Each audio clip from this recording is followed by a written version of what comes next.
नमस्कार, स्वागत है आपका फायदेमंद फंड्स में, जहां बात होती है सिर्फ और सिर्फ आपके मुनाफे की। अलग अलग केस स्टडीज के साथ हम आपकी फाइनेंशियल प्रॉब्लम्स का हल करने में मदद करते हैं। मैं हूं शैलेंद्र भटनागर, आपके साथ जुड़ रहा हूं नोएडा स्टूडियो से, और मेरे साथ है मेरी मित्र कविता थपलियाल जो जुड़ रही है मुंबई से। नमस्कार शैल जी, और स्वागत है सभी दर्शकों का फायदेमंद फंड्स में। तो शो की शुरुआत हम करते हैं, और जैसा कि दर्शकों को पता ही है कि हम एक एक केस स्टडी जो है उस पर फोकस करते हैं हर हमारे एपिसोड में। तो आज बारी आती है सीनियर सिटीजन के पोर्टफोलियो की, और यहाँ मैं बात कर रही हूँ मिस्टर मुकुंद कुलकर्णी की। जी हाँ, इन्हें भी हमने इनके पोर्टफोलियो में काफी सारे सुधार सुझाए हैं, लेकिन आपको बताएं उनका पोर्टफोलियो कैसे फिलहाल परफॉर्म कर रहा है उससे पहले आपको रूबरू कराते हैं एक बार से मुकुंद कुलकर्णी जी से।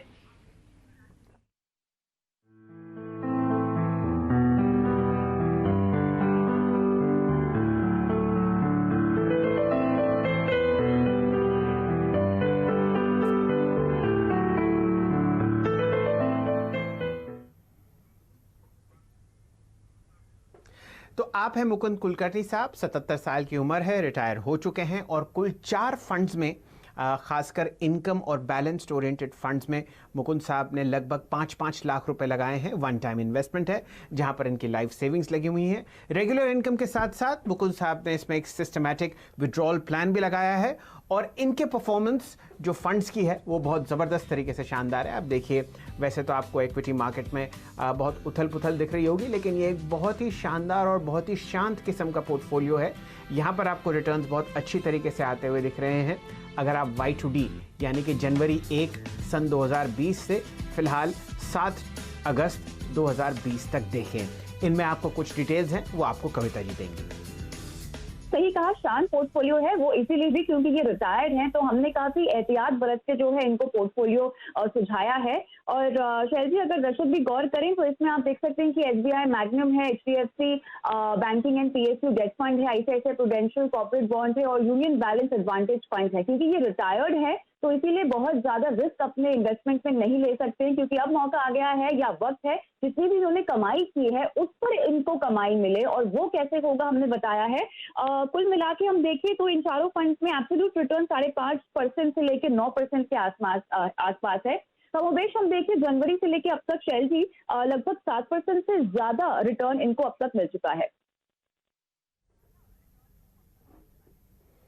चलिए, तो ऐसा करते हैं कविता जी, इस हफ्ते म्यूचुअल फंड्स की दुनिया में और हमारे भारतवर्ष की इकोनॉमी में एक खास और एक अहम दिन था। क्रेडिट पॉलिसी अनाउंस हुई बचे हुए सत्र के लिए। शक्तिकांता दास साहब ने काफ़ी चेंजेस किए। आप RBI गवर्नर हैं, और साथ ही साथ इस पर बाजार पर एक बहुत ही अनुकूल आपने असर आता हुआ देखा। निफ्टी और बैंक निफ्टी बहुत शानदार तरीके से बढ़े। कुछ खास ऐसे चीज़ें थी जो आपको होती हुई दिखी। खासकर इंटरेस्ट रेट्स को कांस्टेंट रखा गया। अब उसका लोकल पोर्टफोलियोज पे, बैलेंस्ड पोर्टफोलियोज पर, इक्विटी पोर्टफोलियोज पर, और खासकर बॉन्ड पोर्टफोलियोज पर क्या फर्क पड़ेगा, इसको डिस्कस करने के लिए हमारे साथ जुड़ रहे हैं श्री सुनील सुब्रमण्यम साहब। आप मैनेजिंग डायरेक्टर और चीफ एग्जीक्यूटिव ऑफिसर हैं सुंदरम एसेट म्यूचुअल फंड के। यहाँ पर आप पिछले 15 साल से कार्यरत हैं, और लगभग 3 दशक से ज़्यादा से आप इक्विटी मार्केट्स में हमारे साथ जुड़े हुए हैं। सुनील जी, आपका स्वागत है। फायदेमंद फंड्स पर आप हमारे साथ पहली बार जुड़ रहे हैं, लेकिन आप हमारे बहुत पुराने मित्र हैं। क्रेडिट पॉलिसी की चर्चा करते हैं। बाजार में बहुत शानदार आपने तेजी आती हुई देखी पॉलिसी के बाद। बताइए, कौन से ऐसे 2 या 3 चीजें हैं जो आपको पसंद आई क्रेडिट पॉलिसी में? तो एक पहली चीज मुझे पसंद आई वो थी कि ये बैंक में उन्होंने लोन रिस्ट्रक्चरिंग के लिए कुछ रूम दे दिया था, क्योंकि जैसे आप सब लोगों को पता है ये कोविड की महामारी और लॉकडाउन के कारण इकोनॉमी के ऊपर बहुत बड़ा एक असर पड़ा है। तो इसके कारण बहुत से कंपनियां लॉन्ग टर्म में उनकी फ्यूचर अच्छी है, मगर शॉर्ट टर्म में कैश फ्लो की क्राइसिस आई है। तो पहले मॉरेटोरियम अनाउंस किया था, फिर भी जो कंपनियां हैं शायद मॉरेटोरियम के बाद भी पे नहीं कर सकती है। तो ऐसी कंपनियां जो मार्च में ठीक ठाक थी, इनपे नहीं थी, उनके लिए अभी एडिशनल एक लोन रिस्ट्रक्चरिंग की ऑप्शन बैंक के हाथ में दे दिया है, ताकि ओवरऑल इकोनॉमी में एक पॉजिटिव चीज आ जाए और बैंक के लिए भी एनपीए से थोड़ी घटा मिला है। तो मेरे लिए बैंकिंग सेक्टर के लिए बहुत पॉजिटिव निकला है। वो एक खास करके मैं कहूंगा कि बहुत अहम चीज जो इस पॉलिसी में अनाउंस किया गया था। जी, ऐसी कोई 2 चीजें सुब्रमण्यम साहब जो आप चाहते थे हो और वो आपको ना मिली हो क्रेडिट पॉलिसी के डॉक्यूमेंट में, और ये आप उम्मीद कर रहे हो कि आगे आने वाली 2 या 3 क्रेडिट पॉलिसीज अगली अक्टूबर 1 है वहां पर आपको दिखे? देखिए, सब मार्केट के पार्टिसिपेंट जो भी है, जो इक्विटी मार्केट के ऊपर डिपेंड करते हैं, उनको ऑलवेज उम्मीद रहती है कि रेट कट हो जाए, क्योंकि जैसे रेट्स घटते हैं तो क्या होता है कि बैंकों की प्रॉफिटेबिलिटी बढ़ती है, और रेट सेंसिटिव सेक्टर्स जैसे ऑटोमोबाइल या कंज्यूमर ड्यूरेबल जैसे रेफ्रिजरेटर, एयर कंडीशनर, जो भी चीज आप खरीदते हैं इंटरेस्ट देखकर, अगर रेट कट होती है तो ट्रांसमिशन के कारण आपकी कॉस्ट भी कम होती है और कंपनीज की प्रॉफिटेबिलिटी बढ़ती है। तो रेट कट का उम्मीद था, इस बार पूरा नहीं हुआ, बट आने वाले दिन में अक्टूबर की पॉलिसी में जरूर हो जाएगी, ऐसी उम्मीद है। वो एक चीज थी।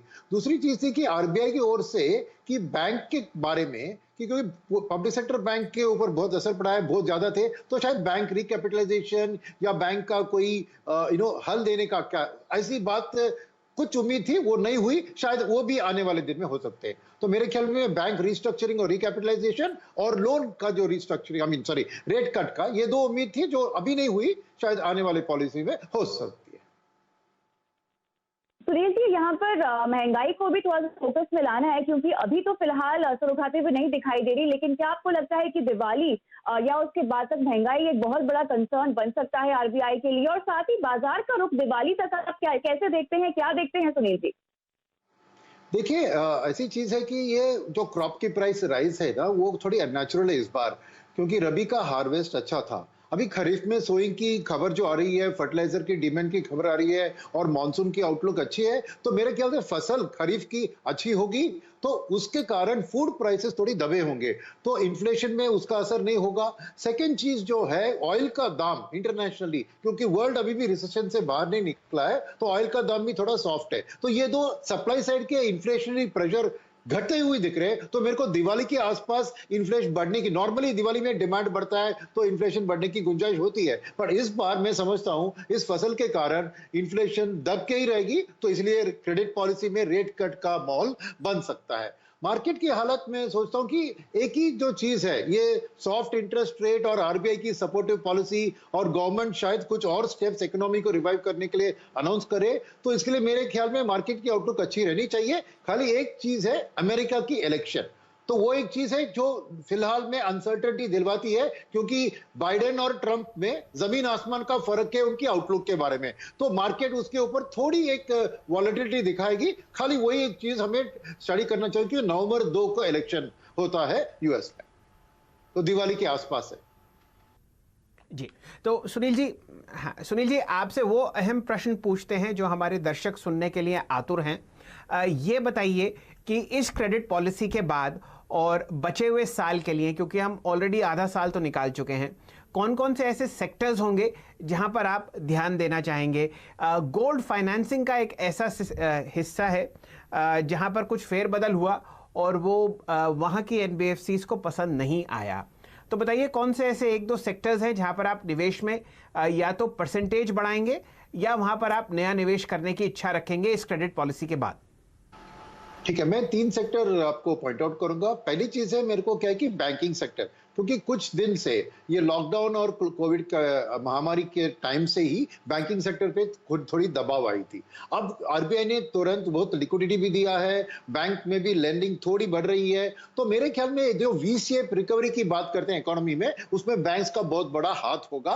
तो शॉर्ट टर्म नेगेटिव जो हुआ है बैंक में, मेरे ख्याल में ये अच्छा मौका है, बाइंग अपॉर्चुनिटी है bank and financial services sector की, जहां पे इंश्योरेंस कंपनियां भी शामिल है और एएमसी भी शामिल है और रिटेल लेंडर्स भी शामिल है। तो बीएफएसआई सेक्टर में एक पॉजिटिव समझूंगा इस पीरियड में। सेकेंड चीज जो मैं समझूंगा, कंजम्पशन की स्टोरी, क्योंकि दिवाली के टाइम में अभी भी ऑलरेडी रूरल इंडिया में ये रबी हार्वेस्ट और खरीफ के कारण रूरल इंडिया में आप ऑटो व्हीकल्स की बाउंस बैक देख रहे हैं। तो ऑटो सेक्टर जो कंजम्पशन के अंदर मैं मानता हूं, ऑटो और कंज्यूमर ड्यूरेबल्स का दिवाली में डिमांड बढ़ते हुए पिछले साल इतना खराब था, तो वाई इफेक्ट भी उनके एड में आएगा। तो ये दूसरी सेक्टर है जो मेरे लिए पॉजिटिव दिख रही है। तो एक तरफ बैंकिंग और एनबीएफसी सेक्टर और दूसरी तरफ ऑटो एंड कंजम्पशन सेक्टर। जी, ऑलराइट सुनील जी, क्योंकि आप हमारे साथ इस वक्त मौजूद हैं और फिलहाल जो है सोने को लेकर निवेशकों में और ट्रेडर्स में दिलचस्पी बढ़ती ही जा रही है। सोने का गोल्डन रन कहें या ड्रीम रन कहें, वो लगातार बढ़ रहा है। आपकी एनालिसिस क्या कहती है? ये जो तेजी है, जो रैली है, हम कहाँ थमती हुई देखेंगे? कभी बढ़ता है ना, उसके 3 कारण होते हैं। एक हाई इन्फ्लेशन, दूसरा कोई माहौल जहां पे टेरर, वॉर, ऐसी स्ट्राइक्स, तीसरा है डॉलर का वीकनिंग। ये तीनों गोल्ड के लिए सपोर्ट हुआ है। तो आपके माहौल में कुछ टेरर या वॉर का डर नहीं है, but at the same time आप देखते तो डॉलर वीकन होते जा रहा है और जो वी शेप्ड रिकवरी की बात हो रही है उसमें थोड़ा एक स्लो डाउन भी सामने थोड़ा दिख रहा है। तो ऐसी चीज में गोल्ड में एक सेफ हेवन मान के लोग जो निवेश कर रहे हैं, मेरे ख्याल में अगले साल 1.5 साल तक गोल्ड में आपको करीबन डबल डिजिट रिटर्न मिलने की गुंजाइश रख सकते हैं। उसके बाद जब रिकवरी पूरी आती है वर्ल्ड में और इंडिया में, तब शायद गोल्ड का प्राइस गिरने लगेगा। तो मेरे ख्याल में एक 12 to 18 मंथ आउटलुक रख के आप गोल्ड में थोड़ा निवेश करेंगे तो आपके लिए पोर्टफोलियो के लिए एक डाइवर्सिफिकेशन के तौर पर ये अच्छी चीज होगी। मगर आउटलुक आप खाली 18 महीने तक रखिए, उसके बाद लॉन्गर टर्म आउटलुक मत रखिए गोल्ड का, क्योंकि जैसे ही वर्ल्ड इकोनॉमी रिकवर होती है तो गोल्ड से पैसा निकलकर इक्विटीज में चला जाएगा। जी सुनील जी, कमाल है। आप देखिए इक्विटी के इतने बड़े सजेस्ट करते हैं और आप कह रहे हैं कि डबल डिजिट रिटर्न आपको गोल्ड में आता हुआ दिख रहा है अगले 18 महीने। तो ये भी बताइए कि एक नॉर्मल पोर्टफोलियो का कितना प्रतिशत हिस्सा आप फिलहाल गोल्ड में लगाएंगे और वो किस तरीके से आप इन्वेस्ट करेंगे? क्या सॉवरेन बॉन्ड फंड खरीदेंगे, फिजिकल गोल्ड खरीदने में आपकी इच्छा है, या जो सरकार की गोल्ड स्कीम है उस पर पैसा डालेंगे? देखिए, सरकार की सॉवरेन गोल्ड बॉन्ड जो होती है उसमें आपको कुछ 2% का इंटरेस्ट भी मिलता है और गोल्ड की दाम की बढ़त भी आपके हाथ आती है। मगर क्या है कि वहां पे लिक्विडिटी नहीं होती है। अगर झट से आपको पैसा चाहिए तो उससे आप कुछ फायदा नहीं कर सकते। तो मेरे ख्याल में आप 5% to 15% गोल्ड में रखिए आपकी रिस्क टेकिंग कैपेसिटी के तौर पर, और उसको आधा आप गोल्ड में डालिए फिजिकल और आधा आप इसमें डालिए। मैं क्यों कह रहा हूं कि गोल्ड में आपको आसानी से लिक्विडिटी चाहिए। जो Muthoot finance, Manappuram finance, bank, हजारों लोग हैं जो गोल्ड के बेस पर आपको लिक्विडिटी इमीडिएटली दिलवा सकते हैं। तो आपको लिक्विडिटी का जो सिचुएशन है उसमें गोल्ड का, फिजिकल गोल्ड का एक एडवांटेज होता है, गोल्ड लोन तुरंत मिलता है। At the same time sovereign gold bond में आपको 2% का रिटर्न गारंटीड है गवर्नमेंट से, और उसके ऊपर आपको गोल्ड की अप्रिसिएशन भी। तो वही मैं सलाह दूंगा लोगों को in terms of the way to invest in gold. Portfolio की बात यहाँ पे सुनील जी हम कर ही रहे हैं, तो ऐसे में फायदेमंद फंड ऐसे बहुत सारे दर्शक देखते हैं जिनके पास एक बहुत अच्छा और बहुत खूब म्यूचुअल फंड पोर्टफोलियो भी है। उन दर्शकों को आपके लिए क्या सलाह होगी? क्या अपने लॉन्ग टर्म पोर्टफोलियो को वो रीशफल कर सकते हैं? कहीं पे एक्सपोजर बढ़ाना है, कम कर रहा है, किसी भी तरह की स्ट्रैटेजी 6 महीने से लेके 1 साल या उससे ज्यादा की कोई रणनीति फिलहाल बनाने का अगर मौका बनता है तो वो क्या होगी आपके मुताबिक? देखिए, टाइम फ्रेम के ऊपर डिपेंड होता है। मैंने जो 18 महीने की जो जिक्र की थी गोल्ड के बारे में, वो हमारी पोर्टफोलियो के लिए भी 18 महीने एक अप्रोप्रिएट टाइम फ्रेम है, क्योंकि अगले 1 साल 1.5 साल में थोड़ा वॉलेटिलिटी बनते हुए दिख रहा है। तो मेरे को सेफर एसेट्स जैसे गोल्ड या सेक्टर के अंदर फार्मा, यहाँ पे थोड़ी दिलचस्पी लग रही है। तो मेरे ख्याल में आप एक 12-18 मंथ पोर्टफोलियो में आप 50% लार्ज कैप में रखिए, 30% मिड कैप में रखिए और 20% स्मॉल कैप इक्विटी के अंदर। मगर आप अगर 3 से 5 साल की टाइम फ्रेम में रख रहे हैं तो खाली 30% लार्ज कैप और 30% स्मॉल कैप और 40% मिड कैप में रखिए, क्योंकि लॉन्गर टर्म में आपको इकोनॉमी की बढ़ते हुए स्थिति में मिड और स्मॉल कैप ही बेहतर रिटर्न दिल पा पाएंगे। तो टाइम फ्रेम के ऊपर डिपेंड होता है आपका। जी सुनील जी, आप इक्विटी बुल रहे हैं और ऑब्वियसली एक बहुत शानदार और बहुत ही सुलझी समझी एसेट मैनेजमेंट कंपनी के आप मैनेजिंग डायरेक्टर भी हैं। मुझे एक बार बताइए कि पिछले अप्रैल से यानी कि अप्रैल 2020 से हमने शानदार रैली बाजार में आती हुई देखी है। 7700 से निफ्टी अब आपके सामने 11200 के आसपास आपको ट्रेड करता हुआ दिखेगा। बचे हुए साल के लिए आपका क्या व्यू होगा इंडिसेस पर, खासकर ये देखते हुए कि हम लगभग यूं समझिए कि 18 से 19% की रैली आपको इस लो से आती हुई दिख रही है, लेकिन अगर आप Y2D रिटर्न देखें तो वो इंडिसेस पर फ्लैट है। करेक्ट। तो ये चीज होती है कि मेरे ख्याल में आप ईयर एंड की बात कर रहे हैं तो कैलेंडर ईयर की बात कर रहे हैं या मार्च की बात कर रहे हैं, वो बताएंगे आप? सर कैलेंडर ईयर की ही बात करते हैं तो कैलेंडर ईयर में मैं समझता हूँ कि थोड़ा वॉलेटिलिटी रहेगा, तो बिटवीन 5 to 10% आपको एक्सपेक्टेशन रखनी चाहिए, क्योंकि मैंने यूएस इलेक्शन का एक ओवरहैंग मार्केट के ऊपर देख रहा हूँ। मगर थोड़ा बहुत आप निकला लेंगे अगले साल के और तो रिटर्न्स और बेहतर बढ़ सकती है। तो मैंने कहा ना कि गोल्ड का करीबन डबल डिजिट मेरे को 18 महीने में दिखता है, तो मेरे को एक और साल आप टाइम दीजिए, तो मैं कहूंगा कि इक्विटी में आपको 20-25% रिटर्न दिखता है। ऐसा ही नहीं कि मैं गोल्ड में कह रहा था डबल डिजिट, तो इक्विटी में मैं कम नहीं कह रहा हूं। तो प्रॉब्लम है कि गोल्ड में तो एक सेफ्टी सोचते हैं लोग, इक्विटी में रिस्क पाते हैं, तो रिस्क का जो रिवॉर्ड है वो आपको 18 महीने में मिलेगा, 6 महीने में शायद नहीं मिल सके, क्योंकि ओवरहैंग है मार्केट के ऊपर यूएस इलेक्शंस का, वो एक आपको याद रखना चाहिए। तो वही कह रहा हूं मैं चीज कि अगले 6 महीने के लिए थोड़ा वॉलेटिलिटी जारी रहेगा, तो जो अभी तक जो रिटर्न बना है उसके ऊपर 5 या 10% और बन सकता है मैक्सिमम। सुनील जी, यहाँ पर डेट निवेशकों के लिए आप क्या कहेंगे? फिलहाल तो ब्याज दरें स्थिर है, लेकिन ऐसा नहीं है कि कटौती का माहौल फिलहाल एकदम से गायब होता हुआ दिखाई दे रहा है। इन तमाम समीकरणों को ध्यान में रखते हुए, तमाम वजहों को ध्यान में रखते हुए, अगर कोई निवेशक डेट म्यूचुअल फंड्स में अपना रुझान या अपनी रणनीति बनाना चाहता है, फिलहाल किस तरफ वो आगे बढ़े? रणनीति क्या होनी चाहिए? किस तरह की डेट फंड्स फिलहाल उनके लिए सेफ हैं? देखिए, 3 तरह के डेट इन्वेस्टमेंट्स होते हैं। एक होती है जो लिक्विडिटी चाहिए आपको, पर थोड़ा बेहतर return than bank savings account आपको चाहिए। दूसरी होती है कि आपको लिक्विडिटी की जरूरत है, बट आपका टाइम फ्रेम 1 साल 1.5 साल तक का वही हो सकता है। और किसी का ये सोच होता है कि मेरे को 3 साल से प्लस जो टैक्सेशन की बेनिफिट मिलती है डेट फंड्स में, मेरे को ऐसा निवेश करना है, क्योंकि वो एक सेफ सोचता हूं मैं। तो मेरे ख्याल में शॉर्ट टर्म में आपको लिक्विड फंड्स या ओवरनाइट फंड्स में आपको 2-3%, 4% जो आजकल के सेविंग्स बैंक से बेहतर रिटर्न है, उन्हीं में निवेश करना चाहिए। अगर आपकी आउटलुक थोड़ी लंबी है, करीब 1 साल 1.5 साल, तो banking and PSU debt segment, क्योंकि क्या होता है बैंकिंग एंड पीएसयू में सेफ्टी ज्यादा होती है, कोई डिफॉल्ट विफॉल्ट की चक्कर नहीं होती है, और रिटर्न्स भी थोड़े बहुत बेटर देन लिक्विड फंड्स आपको मिल सकते हैं। तो बैंकिंग एंड पीएसयू एक कैटेगरी फॉर 12 to 18 मंथ्स। अगर 3 साल का टाइम फ्रेम है, तो रेट कट की जो बेनिफिट है, ड्यूरेशन प्ले जो कहते हैं उसको, कैपिटल गेन आ सकती है। तो कॉर्पोरेट बॉन्ड फंड, जहां पे AAA कॉर्पोरेट्स पे इन्वेस्ट करते हैं, ऐसी फंड आप ढूंढ निकालिए, तो उसमें आपको 3 गुना के बेनिफिट मिल सकते हैं। एक आपको हायर यील्ड जो कॉर्पोरेट बॉन्ड देता है compare to banking debt, 1। Second, आपको टैक्सेशन की बेनिफिट भी मिलेगी, क्योंकि 3 साल का डेट में लॉन्ग टर्म इंडेक्सेशन बेनिफिट मिलता है। और तीसरी चीज, आपको जो इंटरेस्ट रेट की कटौती की बात आपने करी ना, उससे कैपिटल गेन्स भी आपको मिल सकता है। तो वही मेरी सलाह है, शॉर्ट टर्म लिक्विडिटी के लिए लिक्विड और ओवरनाइट फंड्स, थोड़ी मीडियम टर्म के लिए banking and PSU date funds, और 3 साल से ऊपर टाइम फ्रेम के लिए corporate bond funds with AAA portfolio.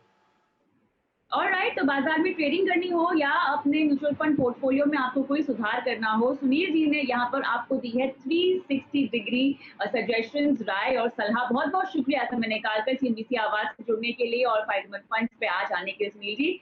इसी नोट पे हम रुकेंगे छोटे से ब्रेक के लिए, लेकिन ब्रेक के बाद वो तमाम दर्शक जो इंतजार कर रहे हैं अपने सवालों के जवाब के लिए, तो आपसे मुखातिब होंगे और हमारे साथ जुड़ेंगे रैंक MF के ओमकेश्वर सिंह जी। तो मिलते हैं आपसे इस छोटे से ब्रेक के बाद।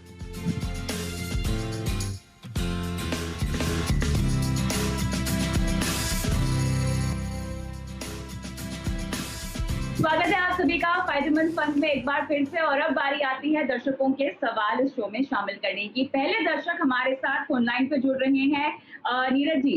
नमस्कार नीरज साहब, कैसे हैं आप? कहाँ से बोल रहे हैं, कुछ बताएं अपने बारे में। गुड इवनिंग मैम नीरज बोल रहा हूँ फाजिल का, पंजाब से। आपका पोर्टफोलियो हमारे पास है, जहाँ पर आप 4,000 रुपए हर महीना निवेश कर रहे हैं पिछले 1 साल। कंफर्म कर लेती हूँ एक बार। कोटक स्टैंडर्ड मल्टी कैप है आपके पास, SBI स्मॉल कैप है, मिरो एसेट लार्ज कैप है, Miró asset emerging blue chip है, एक्सिस ब्लू चिप फंड है। और आप इसमें निवेश बढ़ाना चाहते हैं, 2,000 रुपए का निवेश आपको और बढ़ाना है 10 साल के लिए। आपकी उम्र फिलहाल कितनी है और 10 साल का लक्ष्य आपने क्यों निर्धारित किया है नीरज जी? 31 ईयर मेरी एज है अभी। ओके। और मैंने अभी 10 से लेके मतलब पहले 10 ईयर क्या किया था, लेकिन अब मैं 18 ईयर के लिए करना चाहता हूँ। मेरा बेटा है 2 साल का भी। अच्छा, जब वो मतलब शादी, हाँ जी, जब उसको मेन जरूरत पड़ी तो उसके लिए मतलब बच्चे के बेहतर भविष्य के लिए आप पैसे फिलहाल इकट्ठा करना चाहते हैं, लेकिन जो फंड्स शामिल किए हैं ओमकेश्वर जी से सलाह लेते हैं। लेकिन उससे पहले ओमकेश्वर जी और शैल जी जो इनके पोर्टफोलियो, मुझे सबसे अच्छी बात लगी है, देखिए इन्होंने 500 रुपए से SIP की शुरुआत की है। यही एक बहुत अच्छी खूबी है म्यूचुअल फंड में निवेश करने की। छोटी से छोटी राशि से भी आप शुरुआत कर सकते हैं। बहरहाल ओमकेश्वर जी बताएं क्या बदलाव करने चाहिए इन्हें। जी कविता जी, ये बहुत ही अच्छी बात होती है कि हम अगर डिसिप्लिन रखना है तो छोटे अमाउंट से चालू कर सकते हैं, सो दैट कि उसको हम कंटिन्यू रख सकते हैं, महीना दर महीना उसको रख सकते हैं, तभी पूरा बेनिफिट मिलता है डिसिप्लिन का। तो ये उनका पोर्टफोलियो है तो उसमें थोड़ा सा फेरबदल करना होगा। जो मल्टी कैप है उसको उनको UTI इक्विटी में जाना चाहिए, वो ज़्यादा बेटर फंड है। उसी तरीके से जो स्मॉल कैप है उसके जगह पे उससे बेटर ग्रोथ वो जा सकते हैं इस पे एक्सिस ESG में। मिराई एसेट लार्ज कैप को वो कंटिन्यू रख सकते हैं, एक्सिस ब्लू चिप को भी वो कंटिन्यू रख सकते हैं। Mirae asset emerging blue chip के जगह वो क्या कर सकते हैं, UTI इक्विटी में ही जा सकते हैं। तो जो कर क्या रहे हैं हम कि उनका टोटल पोर्टफोलियो वो चार फंड्स में कर रहे हैं। एक लार्ज कैप है मिराई एसेट और ब्लू चिप है, और मल्टी कैप में UTI में कर रहे हैं। और उसके कारण और जो नया जो फंड ऐड करना चाहते हैं वो भी UTI इक्विटी में करेंगे, तो वो बेटर रहेगा, ओवर डाइवर्सिफिकेशन नहीं रहेगा।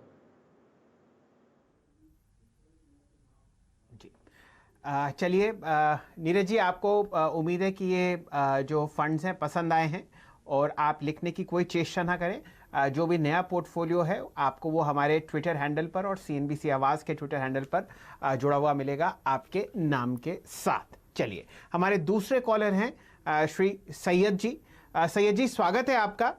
बताइए क्या आपका प्रश्न है। मेरे ख्याल से आपने अभी निवेश करना शुरू किया है और आप चाहते हैं कि कोई आपको अच्छा फंड बताया जाए। फिलहाल जो आपका एग्जिस्टिंग एक फंड है वो है UTI क्रेडिट रिस्क फंड। बताइए क्या प्रश्न है आपका। Good evening sir. हेलो। हाँ नमस्कार काशिफ जी, बताइए। नमस्कार सर। सर जी मेरे पोर्टफोलियो में अपना एक्चुअली प्रश्न पूछिए सैयद जी।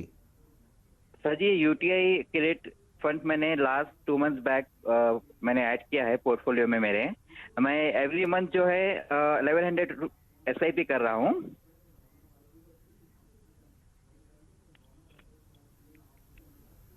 जी तो आप ये जानना चाहते हैं कि ये फंड ठीक है या नहीं। ओमकेश्वर जी 1100 रुपए का SIP है क्रेडिट रिस्क फंड में UTI AMC से। बताइए क्या राय है आपकी। नहीं, शुरुआत कर रहे हैं तो इनको नहीं जाना चाहिए क्रेडिट रिस्क फंड में, उसमें रिस्क ज़्यादा होता है। उससे बेटर ऑप्शंस अवेलेबल हैं जो कि क्वालिटी भी अच्छा और रिटर्न्स भी अच्छे हैं। तो इंस्टेड वो कॉर्पोरेट डेट बॉन्ड फंड या फिर बैंकिंग एंड PSU फंड में जा सकते हैं और वो डेट में देख रहे हैं। लेकिन अगर वो वेल्थ क्रिएट करना चाहते हैं तो वो UTI इक्विटी में भी SIP कर सकते हैं, इक्विटी साइड में, अगर उनका लॉन्ग टर्म होराइजन है तो। लेकिन क्रेडिट रिस्क उनको निकल जाना चाहिए और उनके जो ऑप्शंस अवेलेबल है ICICI prudential corporate bond fund या फिर HDFC banking and PSU fund, ये ज़्यादा बेटर है। जी चलिए सैयद जी, अगर तो आप निवेश शुरू कर रहे हैं तो मेरे ख्याल से क्रेडिट रिस्क मार्केट की तरफ नहीं जाना चाहिए, जैसे कि ओमकेश्वर जी भी सजेस्ट कर रहे हैं। आपको इक्विटी फंड्स में ध्यान देना चाहिए और उसमें उनकी पसंदीदा चॉइस है UTI इक्विटी फंड। चलिए समय समाप्त हो चुका है फायदेमंद फंड्स का। इस शो को यहीं निपटाते हैं, लेकिन आप हमारे साथ जुड़े रहिए। खबरों का सिलसिला CNBC आवाज़ पर जारी है। एक से एक बढ़िया stock news, trading calls, portfolio picks और सबसे बढ़िया ब्रेकिंग न्यूज़ मिलती है आपको सिर्फ और सिर्फ CNBC आवाज़ पर। कविता जी और मुझको दीजिए इजाज़त और आप सब जुड़े रहिए CNBC आवाज़ के साथ। आपसे फिर मुलाकात होगी अगले हफ्ते फायदेमंद फंड्स में।